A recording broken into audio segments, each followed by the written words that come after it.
Hello YouTube and Patreon, this is Nathan P. Butler, and this is our monthly project update for February of 2022. It has not been nearly as crazy a last month as it was the previous month, so things are going relatively well, I would say. We are in the midst of a semester, of course, and heading towards kind of the midpoint, which is where a lot of things sort of kick into high gear. We get into sort of the end game of putting courses together for summer and looking ahead to fall and stuff like that. So behind the scenes for me, work-wise, it's kind of an interesting time. Not as crazy as it could be, though. It certainly will be crazier later and was crazier before. So, you know, a decent enough time with that. Everybody is relatively healthy within the household, relatively being the key word there. So, yeah, definitely better than we were, a month ago at this point. So, before we dive into what's going on with new projects and stuff like that, or project updates at least, for this last month or so, let me first thank all of you who are backers over there on Patreon. There, of course, are 3 tiers over on my Patreon. That is patreon.com/NathanPButler. And you will find over there the first tier is the Travelers Through the Butlerverse. That is the $1 tier, folks who get thanked in videos like these. And if there is ever a 3rd edition or something for a Saga on Home video, again, maybe a supplemental book or something, we would see them also getting thanks in the Patreon credits of that, but that is no longer part of the guarantee for it because I can't guarantee that type of book will ever happen. Then, of course, we have the $5 tier, which is the Denizens of the Butlerverse. These are the folks who also get access beyond what the Travelers got, also to those audio commentaries I put out, at least 2 per month, that you can listen to while watching something, in this case, for the most part, watching the Clone Wars, but also watching Forces of Destiny. Pretty soon I'll be recording a set of those for Visions as well. More on that in a little while. And then, we also have the top tier, that $10 tier, which is the Nobility of the Butlerverse, and those are the folks who also get those Q&A videos, exclusive Q&A videos every single month. So, with that all being said, my thanks go out to all of you who are backers over on Patreon. First, the Travelers, who include Levi Bond, David Bittner, John Sullivan, Casey Uri, Kai Jacoby, Story Mode, Travis Cook, Justin Richard, Jeremy Goss, Ben Abrams, Michael Torson, Jacob Kapoor, Tony Jenkins, Kevin Kriener, and Austin Pierce. Then to the Denizens of the Butlerverse, who include Pavel Gerasimov, Craig Clayton, Jeff Rabjons, Matt DeRochers, Travis Taylor, Walker Langstrat, Kyle Pellegrini, Joey Zitzman, Stephen Malicia, Robert Medina, Bobby Craig, Jeremy Mustard, Jaina Hunt, and Aaron Milzak. And then lastly, the Nobility of the Butlerverse, Sky Tri Palismere, Joe Belich, Connor Steierman, Matthew Hardesty, Ennis, Jonathan Confer, Sam Howard, Andrew Bettis, and Benjamin Handelman. So we'll start with Patreon. What new releases have come from me since the last of our updates, which was posted back on January 22nd? Well, on February 1st, we had the Clone Wars commentary for Sabotage, followed on February 15th by The Jedi Who Knew Too Much. So that basically takes care of the first sort of chunk, the first half of the last arc of Season 5 for the Clone Wars. So just 2 more episodes of that one coming up in March. Those would be, let's see, To Catch a Jedi on March 1st, and then The Wrong Jedi on March 15th. Those will wrap up Season 5, wrap up the Cartoon Network era of Clone Wars, moving us in April into the Lost Missions, or Season 6 of the Clone Wars. I have not yet recorded any of those commentaries. I'll be starting to record them in the very near future. All that's left is Season 6 and Season 7, and then Clone Wars is done, which is kind of crazy if you think about it, given that it's been going as a commentary series here since, 2017? I expect it'll wrap up next year, sometime mid-2023. I did the math at one point to figure out exactly when, but I forget off the top of my head. But suffice to say, about a year, give or take, maybe a little bit more as of right now, this earlier in the year, left of the Clone Wars commentaries. Then, of course, if you are a member of the Nobility of the Butlerverse, we had our Q&A. This was exclusive Q&A number 50, released back on February 7. Now, speaking of the Patreon, something I want to sort of put out there, because I'm curious about feedback from those of you who are people who actually have backed over on Patreon.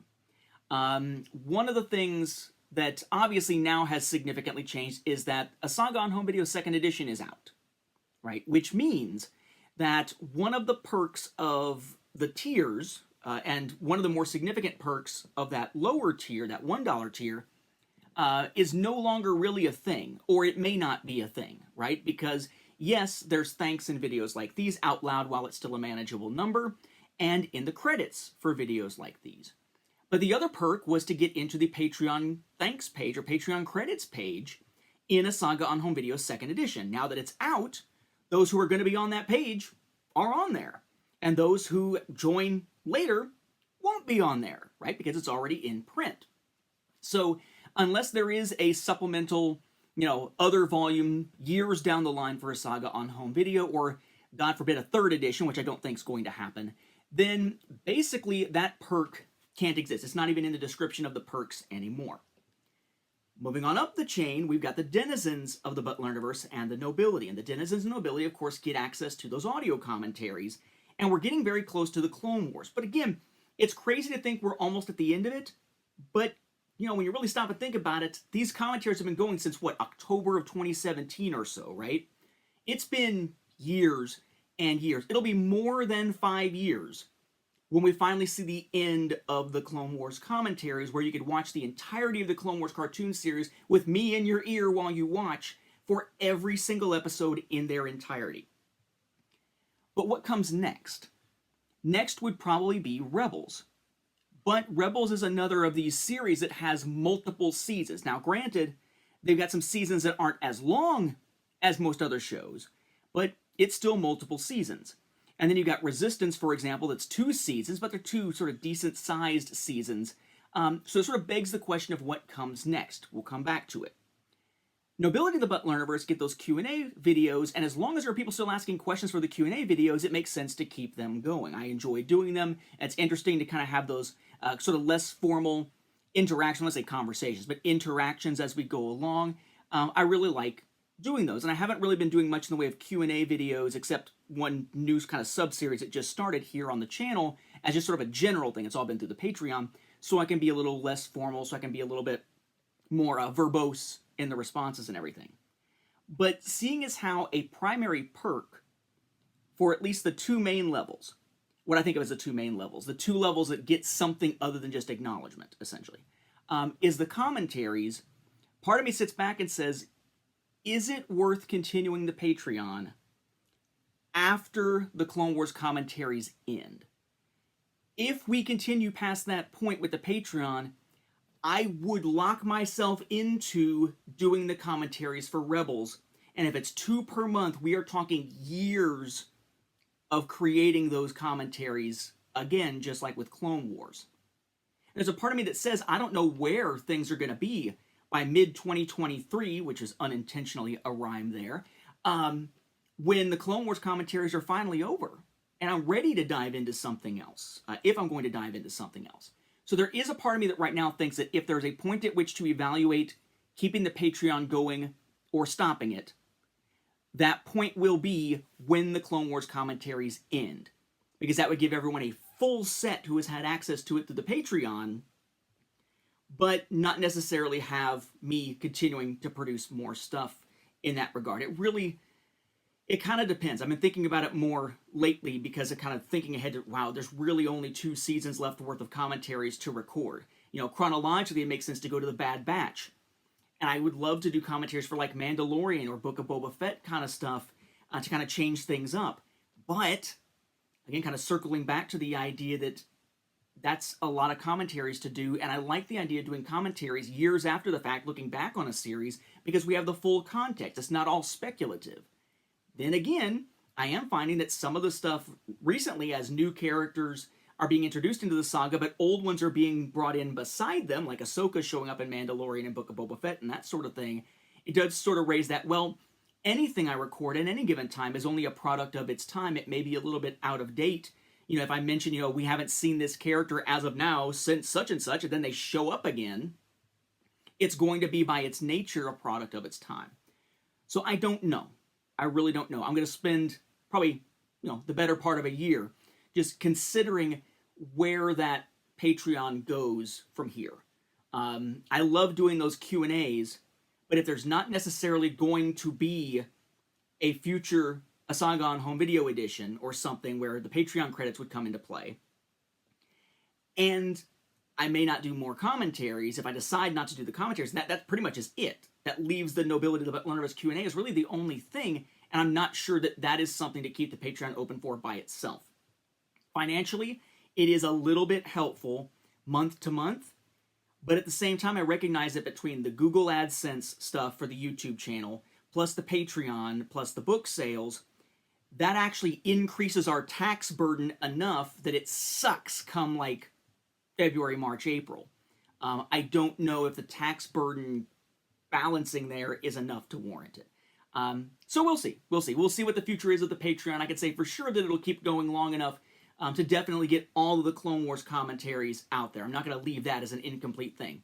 But where it goes from there, I don't know. And yes, I do definitely plan on doing a series of commentaries now for Visions. I don't know when, but there will be a commentary series for all of Star Wars Visions, including a sort of spoiler section at the end of the one for the first episode that will talk about Star Wars Ronin.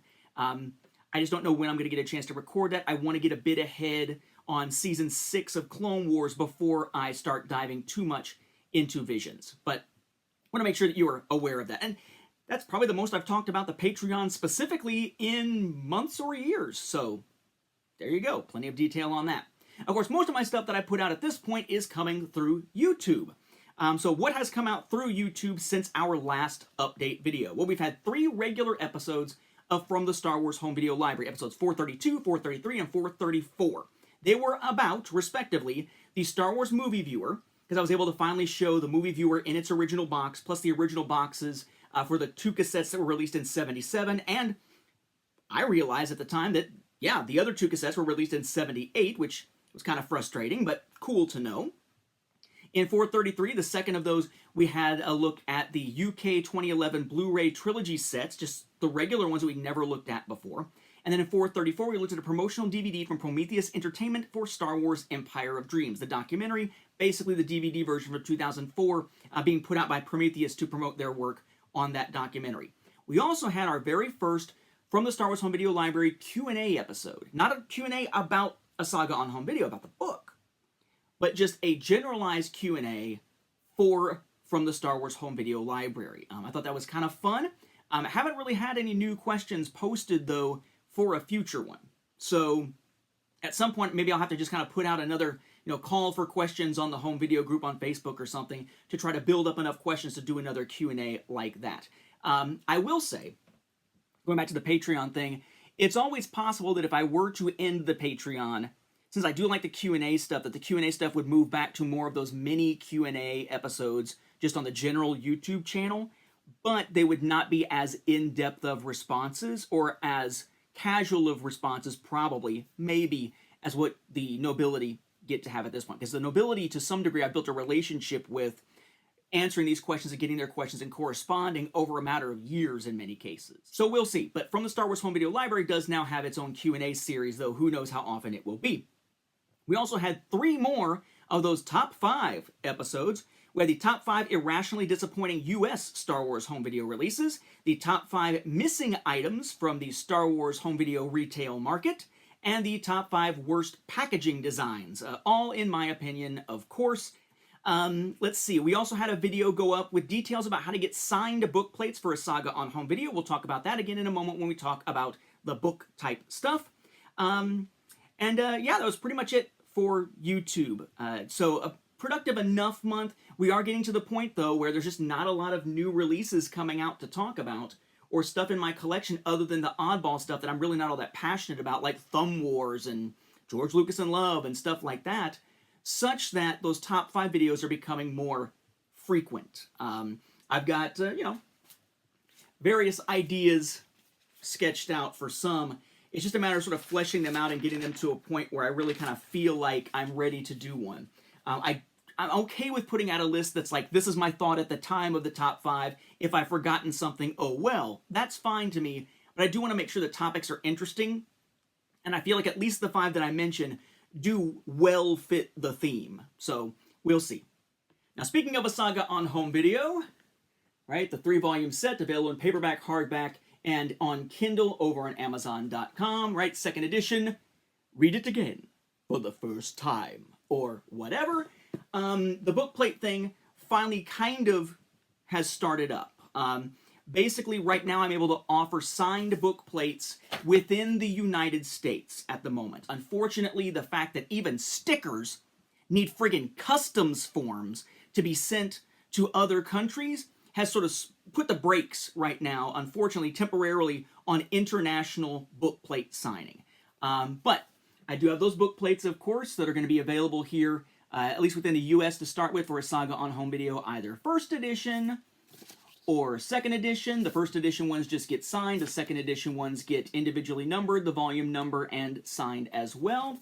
So basically very straightforward. If you're in the US, you could get signed book plates by basically just emailing me at nathan@starwarsfanworks.com. You need to include your mailing address, and you need to tell me which copies you need book plates for. I'm basically providing the ones for second edition typically as a set of 3, so you can have one for each, but how many sets of 3 do you need? Do you have paperback and hardback? Then you'd need 2 sets. First edition, I can include a first edition one as well. Basically, as long as all the different signed ones I'm doing fit into an envelope to then be sealed, put a stamp on it, and stick it in my mailbox so the mail carrier can pick it up, then I can fit them all into a single package. Basically, upon emailing that information to me, I email back with information about PayPaling $3, which will cover the cost of the postage, the materials, and so on and so on. And then I get it prepped and send them out.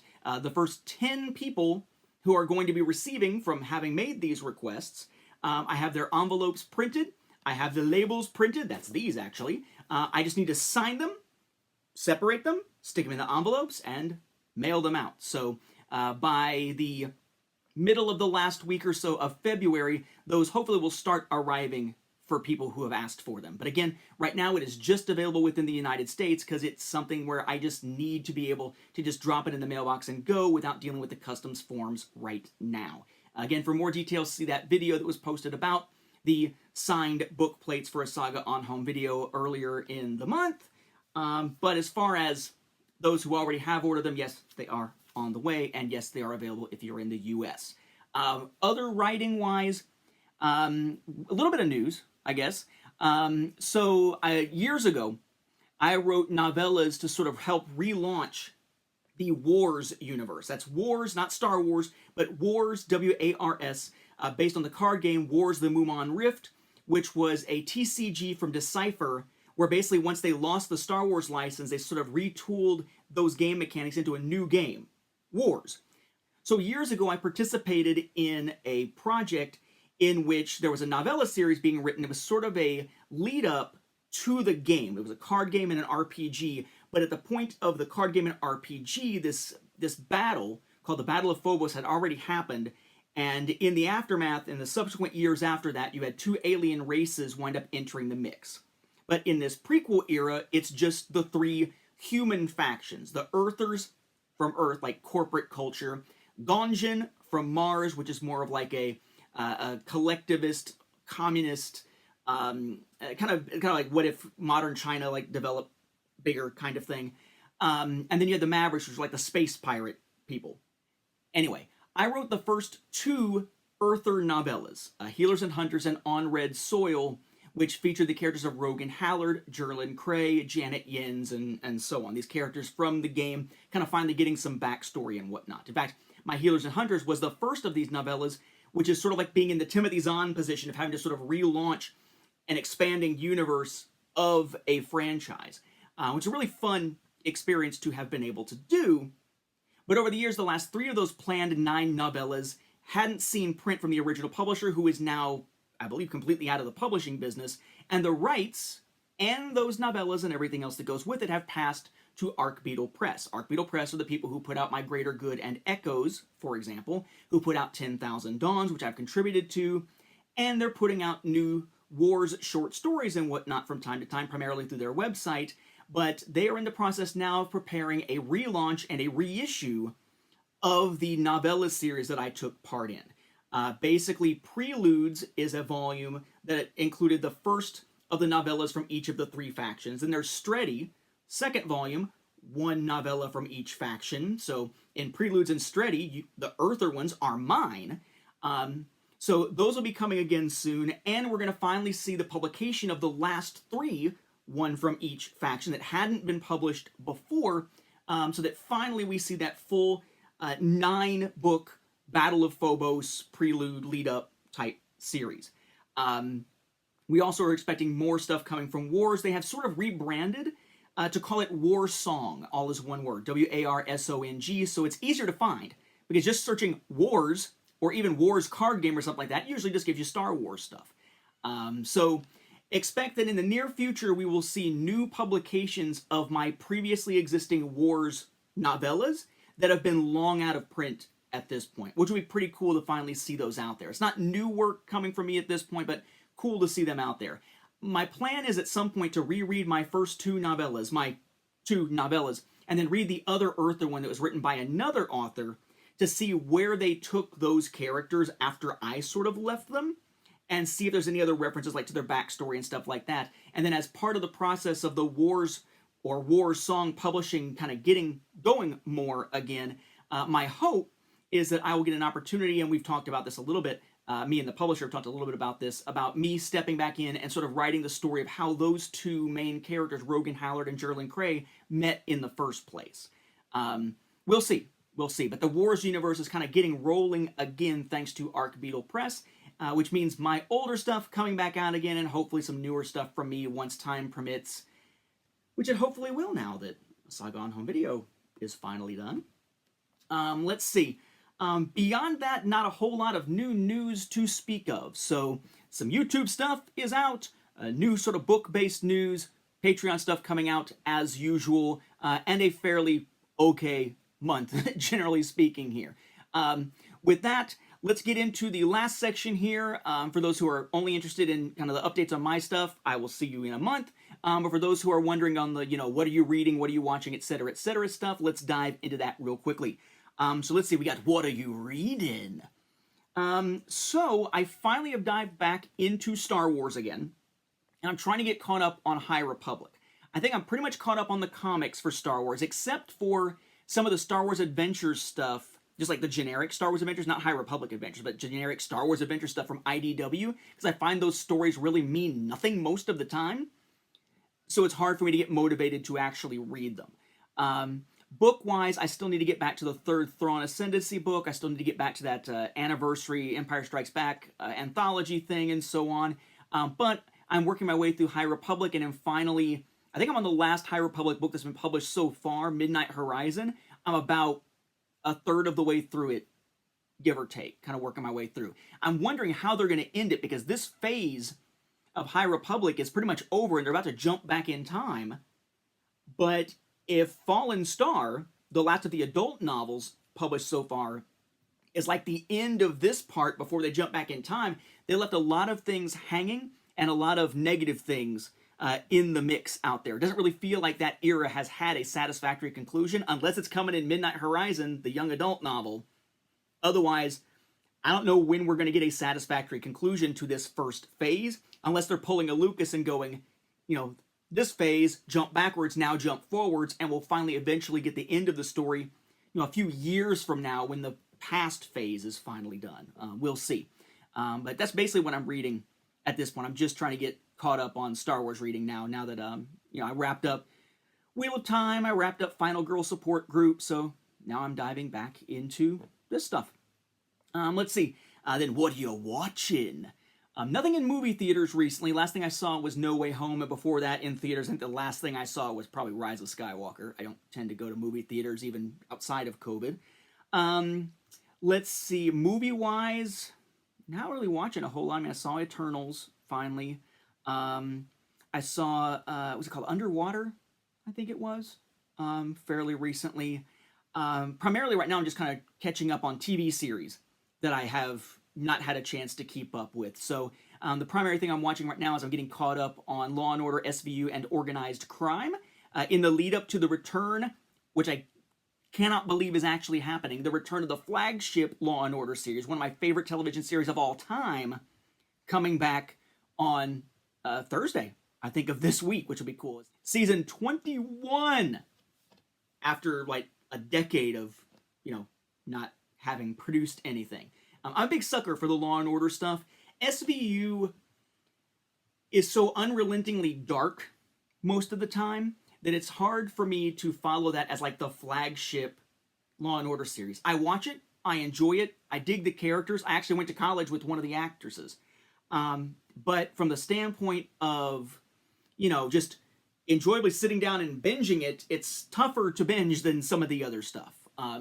And I'm actually finding organized crime, at least this season, has been pretty good, although it took a weird twist in that essentially, like, it felt like the season was all going to be one story, and then a few episodes ago, it was just like, nope, that story's over. We're sort of focusing back on the stuff from season 1 again. It's kind of an odd one. But that's what I'm catching up on, at this point. As far as, let's see, playing, what are you playing? Well, from the standpoint of board games, primarily right now, Tiny Epic Dungeons. They're in the process of fulfilling. I did the honorary producer pledge, so I got the prototype back in like June. I got the finished version of the game and its expansion back in like September. But right now I'm still waiting on all my add-ons, like the playmats and the dice tray and all that stuff. The remastered Dungeon Heroes game, which was an original game from the publisher way back in the day that's now being revamped and put back out again in limited quantities. I'm still waiting on that.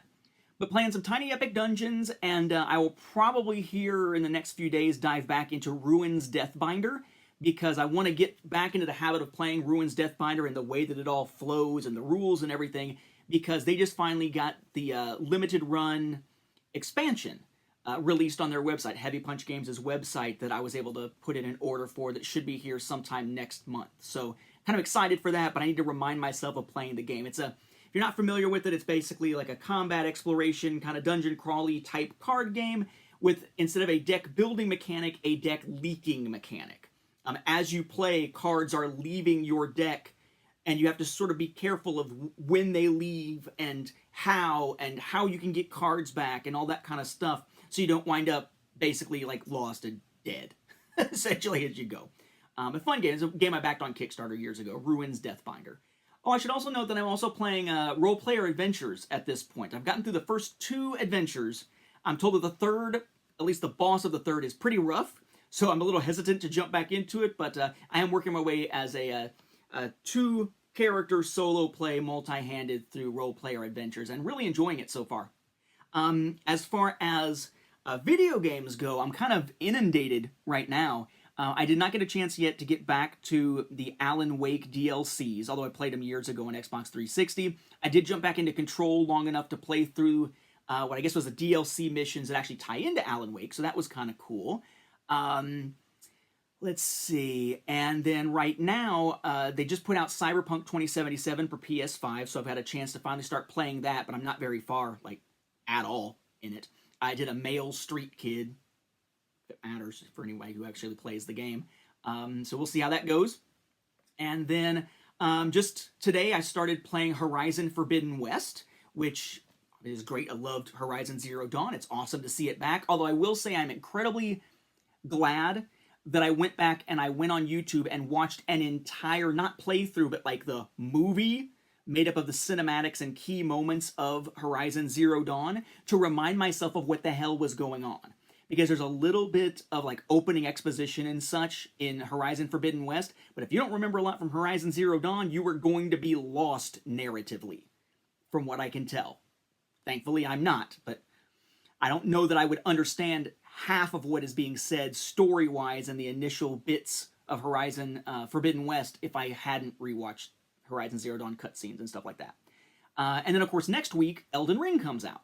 I was a big fan of Demon's Souls as a remake on PS5. Never played the original. For Dark Souls, I tried. I tried to get into it, but for me, the fact... I was trying to do all 3 of them, but the fact that there wasn't like a hub that you could jump back to the way that it is in Demon's Souls was soul-crushing to me when it came to Dark Souls. Like, you get to the point where... I got to a point... I was playing it actually on 2 systems. I was playing it on PS4 and I was playing it on Switch both, with 2 different builds to kind of see how it played, which is also how I played Skyrim. I played Skyrim with PSVR, but also was playing it on Switch with different builds to kind of see how it plays different and everything, kind of keeping up with myself each time. But I got to the point where on both Switch and PS4, I was in frickin' Blighttown or wherever it was on Dark Souls 1 and fighting against some, like, I can't remember if it was like a lady riding a giant roach-looking thing or what it was. It was like a battle in a cave where things just kept getting set on fire. And it was incredibly frustrating because when you die, you gotta run all the way back to even do the freaking battle, and then get squashed and do it all over again. And there was no way to just easily go back to somewhere else to gear up or anything else, because it's all this connective world without really the ability to do like what Demon Souls did, which will let you jump back to a hub with either a special item or with a spell to just jump back to the hub and then jump back, into that world. Granted, you'd start at the beginning again, have to work your way through that world again, or that whatever, that location again. But at any time, you could jump back to the hub and kind of pick up from there or jump to one of the other locations. Dark Souls didn't let you do that, at least not that I recall. And so I gave up on that. But Elden Ring looks good. It looks fantastic. And having played Demon Souls and hearing some of the things they talk about where they sort of try to keep the difficulty but also make it more user-friendly, there's a hub of some kind, etc., makes me think Elden Ring, hopefully, for me, will be like Demon Souls, something I really, really enjoy getting into. I would almost go back and play New Game Plus on Demon Souls, except for the fact that the difficulty spike is pretty huge between your first run and your second run, and not enough time for that when I barely get a chance to play anyway.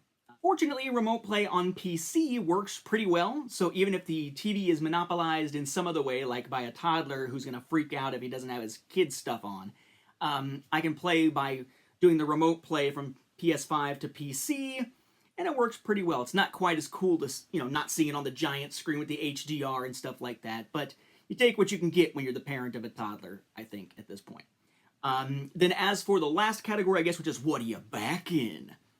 Not really backing anything on Kickstarter right now. I want to say the last thing I backed was Final Girl Series 2 that ended a while ago, but this week, the new Mageling standalone expansion launches. Mageling is kind of a small game, really cool solo mode, made by a group of guys, I believe in Athens, Georgia, relatively close to the Atlanta area.